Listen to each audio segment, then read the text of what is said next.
Kuberiki ngunda kuvuga Yesu gushasha. Kwa nini napenda kumsema Yesu mara mpya? Kenshi toma twibagira. Mara mingi tunakuwa tunasahau. Yuko uko bimeze kose. Ya kuwa gisi vilivyo. Icho twokenera icari cyo cyose. Chenye tunaweza tukahitaji chochote. Tukironga mu izina ryawe. Tunakipata katika jina. Iyo Yesu atakiri priority. Wakati Yesu angali priority. Dushoboye kuronka vyose. Tunaweza tukapata vyote. Ariko tugatakaza vyose. Lakini tunapoteza vyote. Kandi kenshi tena mara mingi birashoboye no gushikira umukozi w'Imana. Vinaweza vikafikia sa mtumishi wa Mungu. Akabandanya vuga Jesus. Anaendelea na msema Yesu. Ariko Yesu atakiri priority. Lakini Yesu haiko priority tena. Birashoboye no gushikira umukristo. Vinaweza vikafikia sa mkristo. Akabandanya yitega Jesus. Anaendelea na subiria Yesu. Ariko Yesu atakiri priority. Lakini Yesu haiko priority so tena. Iyo subiye kuvuga Jesus. Wakati sasa narudia kumsema Yesu. Mbagomba yuko mwibuka notre intérêt commun. Na kuwa nataka mkumbuke faida yetu kwa pamoja.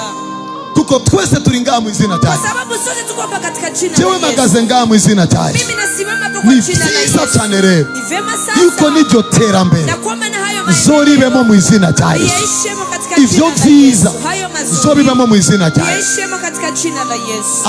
Igice kinini cy'abakristo. Parti kubwa ya bakristo. Charakuye amaso kuri Jesus. Imeshatoa macho kwa Yesu.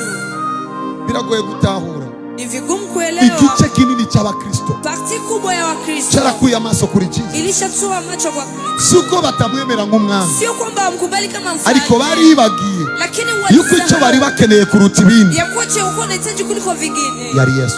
Alikuwa ni Yesu.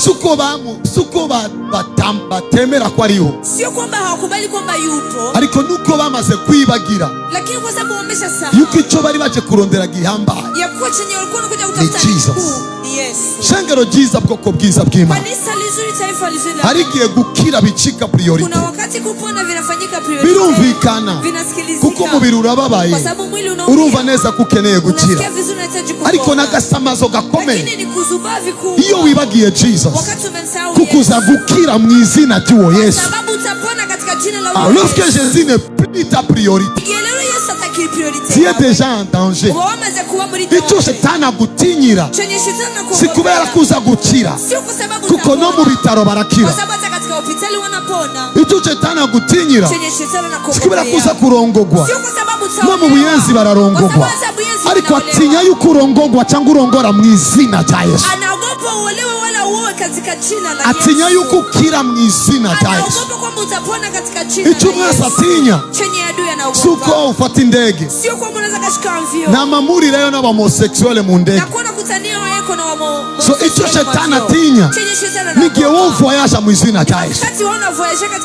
Many Christian ntibabimenya, buhoro buhoro basanga baratakaje kajya kanovera ka Jesus. Kandi ako kanovera kagiye mayisanga umuntu aba yaheze, aba hasigaye kuvertire. And I can assure you today, mu bakristo benshi Yesu nakiri priority.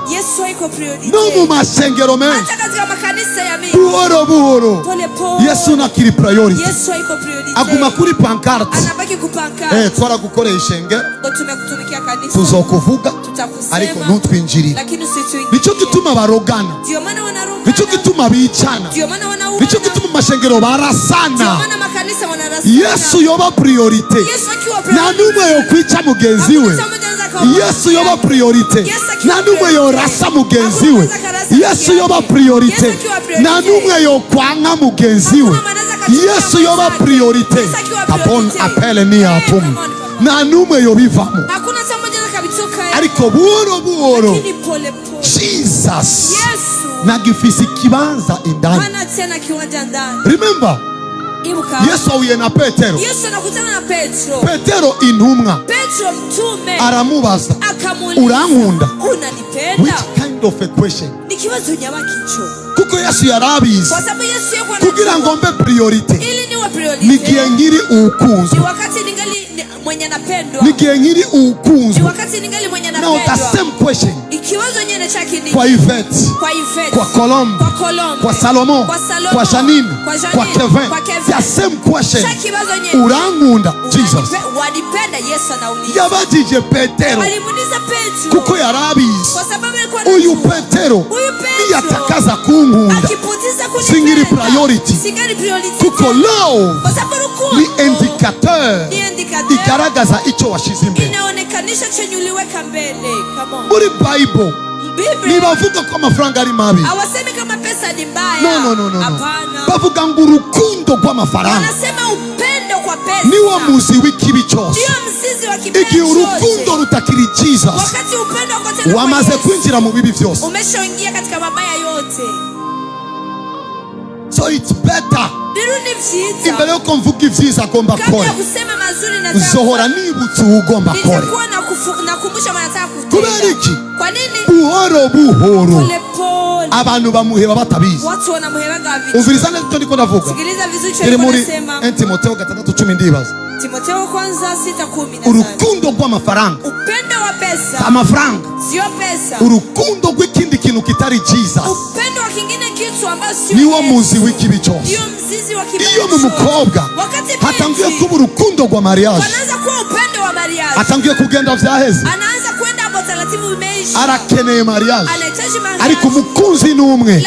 Umukunzi ni Jesus Christ of Nazareth. Yesu Kristo wa Nazareth. Sinigeze mbona uwamugize uwa mbere akamugira uwa nyuma. Aliyemfanya wa kwanza amfanye wa. Sinigeze mbona uwamushize hejuru akamumanura. Sinigeze mbona uwamurondeye aramwirengagiza.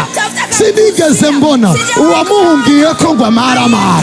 Magaze kuri kino gicaniro ndatangaje mu izina rya Yesu Kristo, akanovera originale ka Yesu karagarutse mu mutima wawe, karagarutse mu buzima bwawe, karagarutse mu vyumviro byawe, karagarutse mu ndoto zawe, karagarutse mu bigumbagumba byawe. Nimba wizera vuga amen. Kubera urwo rukundo inzira zawe zirugurutse, iterambere ryawe rirakugarutseko. Vuga ngo my father, my father. Vuga ngo data wanje, data wanje. Ima kugukunda. Amen. Sit down. Amen. Mwicare.